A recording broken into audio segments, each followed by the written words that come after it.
Yo guys, welcome back to another episode of Manga Review, and to be honest, I didn't expect to be making this video today. I thought I'd save it for later in the week, but I just finished reading Fist of the North Star hardcover, hardcover 1, which covers the first 1.5 volumes, I believe, of Fist of the North Star, so it is technically an omnibus, I guess. This isn't just the first volume, it's 1.5 volumes. So yeah, this was definitely really cool, and there was a lot. Like I said, I just got done reading this, and there was a lot that I want to talk about, and I felt if I saved it for a later date, there's a lot of stuff that I would forget. So yeah, so if you guys notice, I look kind of different. I got the fresh cut, and got my beard trimmed, so yeah, it is the same day as the last video I did, the the Rent-A-Girlfriend Volume 4 review. So yeah, it's still Monday. This isn't another day, it's just later on in the day. So yeah, but I just got done reading this, and yeah, I really want to talk about it, so I just figured I'd do this video now. So yeah, I'm just gonna hop right into this review. Basically, before I get into like the review aspects of it, like the actual story and whatnot, just look at this hardcover. So this is the main character, Kenshiro, or Ken, for those of you who aren't familiar with the series and Fist of the North Star. I showed this off in the haul when I got this a few months ago. Yeah, definitely a high quality hardcover.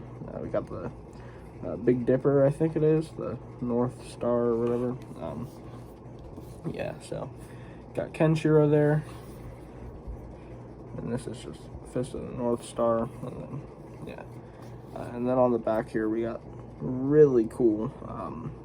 So yeah, for those of you who don't know, Fist of the North Star is a manga series that came out in the 80s, and it inspired many other series in manga and anime. Most iconically, I guess, it inspired the creation of Berserk, which I've covered on this channel, and JoJo's Bizarre Adventure, which I have also covered on this channel. Both of which I'm a fan of. I like Berserk quite a bit. It was pretty good, at least the manga that I had read. But I love JoJo. It's probably my favorite anime of all time. So yeah, this, needless to say, I was really digging, and the entire time I was drawing parallels between the different series. And even on here, you can see that this character, like the art style, is a lot like a Rocky, in my opinion. And on the back here, that definitely kind of looks like Jonathan Joestar from part 1 here. And there's a lot of elements in here that I remember, like that reminded me of JoJo in particular. So yeah, in this series, there's let me show you guys one thing in particular that reminded me of JoJo. Let me see if I can find it right here. So, you got him throwing all the punches and stuff. It reminded me a lot of, stands. Like the stand cries, like the Aura, Aura, the Muda, Muda, the Dora, Dora. It reminded me of that. But yeah, there's a bunch of other stuff. First thing, this volume has the Omae wa Moshinderu thing, and like that whole meme, the "You're Already Dead," which I saw it and I thought it was pretty funny. I showed it to my brother. So yeah, pretty funny. But what I noticed is that the art style and like as far as what's happening reminds me a lot of JoJo. But like the maturity, like of it, like the age rating, kind of reminds me of Berserk. Like, it's not as mature as Berserk, but as far as the violence go, it's got like Berserk level violence, which I wasn't expecting. I'm down for it because like it's bloody, it's pretty like his power. He just punches a dude and like they split in half and like guts and stuff fly everywhere. It's pretty freaking cool. I just wasn't expecting it, and it kind of caught me off guard, in a good way. So I love the bloody and somewhat like grotesque fights, and it's pretty cool. That's one thing I did like about Berserk. Yeah, definitely very violent, which isn't a bad thing in my opinion. Definitely pretty entertaining. But the main character uses like this special martial art thing. I forget exactly what it's called. I guess, well, there's a certain term that they use, but basically it translates to the Fist of the North Star. And that's the technique, the martial art that he uses. And it's basically like using Hamon from part 1 or part 2, I guess.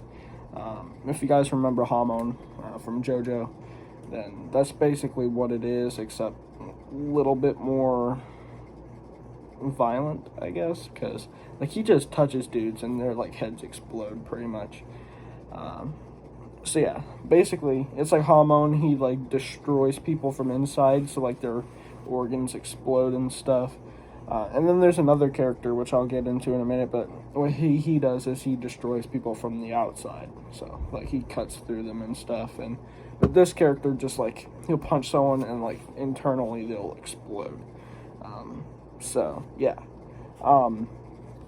But in here he meets this character again. I'm terrible with names, but it's this little kid who joins him. Like I said, I forget his name. I'll probably put it in like it'll pop up on the screen maybe. But his character is definitely, because he reminds me of a lot of Puck. I think his name is Puck from Berserk. Just like a little character that follows him around, or even like Smokey from part 2 of JoJo, or sort of like the Speedwagon character.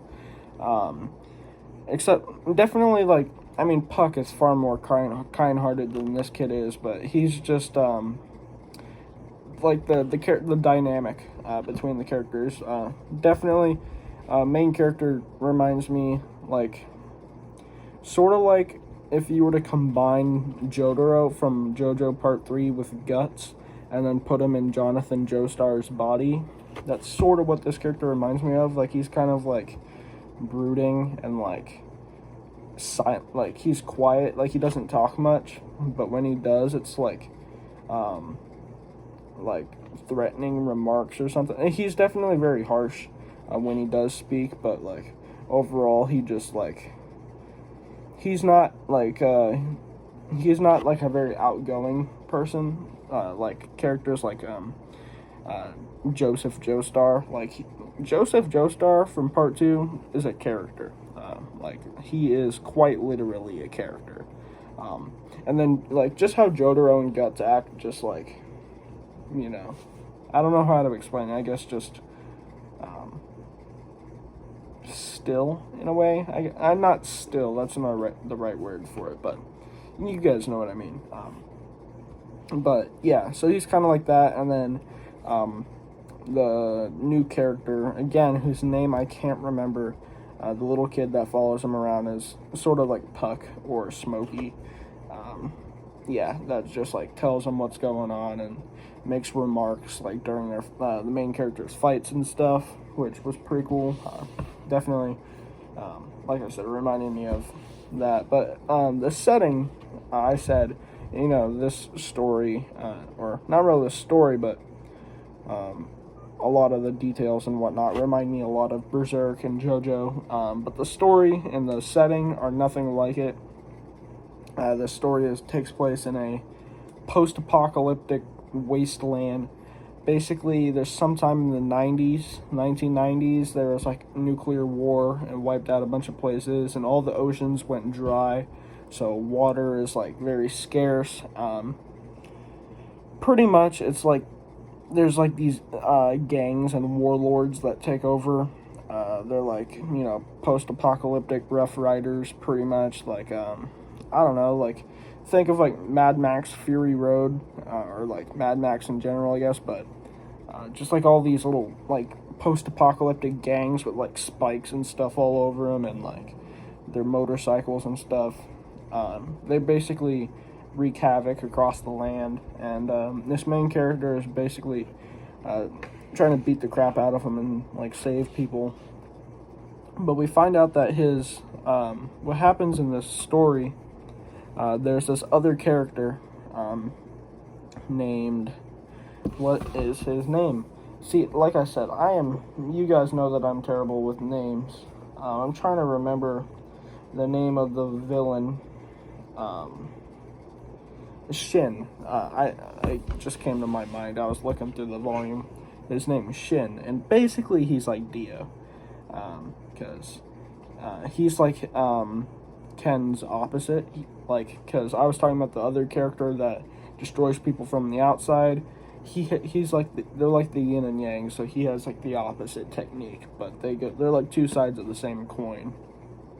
And pretty much what happens is Ken has his fiance, and they're about to head out, and then because Ken's master just died pretty much, and Shin and Ken are like friends, they're slash rivals. They've been working underneath the same master, and yeah. Now that their master's dead, Shin thinks he can do whatever he wants. So he basically beats the crap out of Ken, and is like, he tells his fiance, like, because apparently he likes her too, so he's trying to get her, and he's like, if you don't come with me and become my bride, I'm gonna kill Kenshiro. He ends up giving Ken these scars on his chest here, that seven scars that make out the Big Dipper right there. So he has that on his chest, which was pretty cool. But yeah, she ends up going with Shin in order to save Ken's life, and then Ken comes back later on and fights with Shin, and finally defeats him because he's grown stronger. And but he finds out that, well, he saw his fiance there, and he was gonna save her, but then he found out that was actually just a mannequin or something, or a decoy of some sort. And through backstory we find out that she had already killed herself. So but yeah. Anyways, after that, all that happens, they end up in this town where there's like these Nazis, pretty much. They're basically Nazis. They think they're like the master race that are chosen by God to repopulate the earth, pretty much. So they go around villages and towns and kidnapping women so that they can, I don't want to get demonetized, or I'm not even monetized, but I don't want to get my channel taken down, so I'm not gonna talk about that much, but I'm sure you guys know what I'm talking about, what they do to these women, and that includes children as well. They take little girls and women, and yeah, it's pretty messed up. But a character we met earlier on, her name is Rin. She's this little girl that helps Ken in the beginning of the story. She gets kidnapped, so Ken goes out, rescues her, and now the story, well, not the story, but the volume ends with Ken infiltrating these they're basically Nazis. They're not exactly Nazis, but they're basically Nazis. He infiltrates their base, and he's about to fight their leader, I guess. So yeah, overall, man, like, this volume was freaking hype. I can't wait for the next one. I believe we get that the 21st of September, so next month, at the end of next month. Can't wait to get it. I know it's gonna take a while for this series to get finished, similar to like how the JoJo hardcovers. I know those. I didn't start collecting them until, a little bit recently. But I know from you know, what I've heard from other people, that those things release as slow as molasses. Like, they don't release as slow. Sorry if you guys hear that, my dog is down there. They don't release as slowly as like the Berserk Deluxes, like Dark Horse volumes do, but they still release pretty freaking slow. So it's gonna be at least a year until we get this series finished. But as they release, I'm definitely gonna be collecting these because based on this first volume, this is freaking dope, and it's honestly just a piece of anime and manga history right here. Like I said, it inspired the creation of JoJo's Bizarre Adventure and Berserk, most notably, and I'm sure plenty of other series as well. Overall, though, this first volume, I freaking loved it. Very violent, and the post-apocalyptic aspects of it were really cool, and the entire time throughout I was just drawing parallels between, you know, Berserk and JoJo. And yeah, so here's on the back here, this character is Shin right here, so definitely reminds me a lot of Dio. There was one part in particular that reminded me a lot of JoJo right here, so yeah, and that would be like Dio, so yeah, there you guys go. But yeah, I highly recommend you guys pick up this series, because not only do these look freaking dope, like I have a feeling that once you get more of them, they're gonna look really cool on the shelves. Just, they look so clean. They're high quality. I like the JoJo hardcovers quite a bit, but I'd even go as far as to say that these are even, I don't know, I feel like these might be even higher quality than the JoJo hardcovers, to be honest. Don't quote me on that. I'm not exactly, you know, I never really tested them out, but just based on feel alone, these are like really high quality hardcovers, and yeah, they're only $20, so more expensive, but paying for 1.5 volumes with the hardcover. I highly recommend you guys pick this series up if you guys are into shonen series, I guess. Well, this isn't a shonen, I don't think. I guess it might be a what is it, a seinen, or I forget, like a more mature shonen.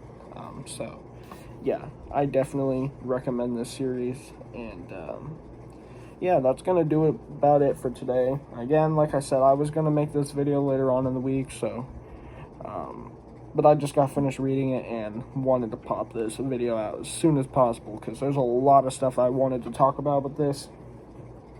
Tomorrow, I guess we're going to be doing that anime review episode for ReZero, and I don't know what other video.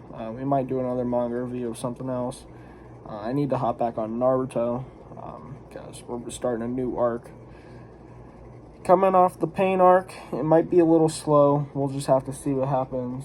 But yeah, I got, like I said, more videos coming soon. And anyways, I hope you guys enjoy. So please be sure to drop a sub and leave a like if you did in fact enjoy this video, because I enjoyed making it. This was one of the more fun videos that I've made, I felt like. So yeah, this volume is just super hype, so definitely go pick this up. But yeah, anyways guys, thanks for watching, and I'll catch you guys in the next one. Peace.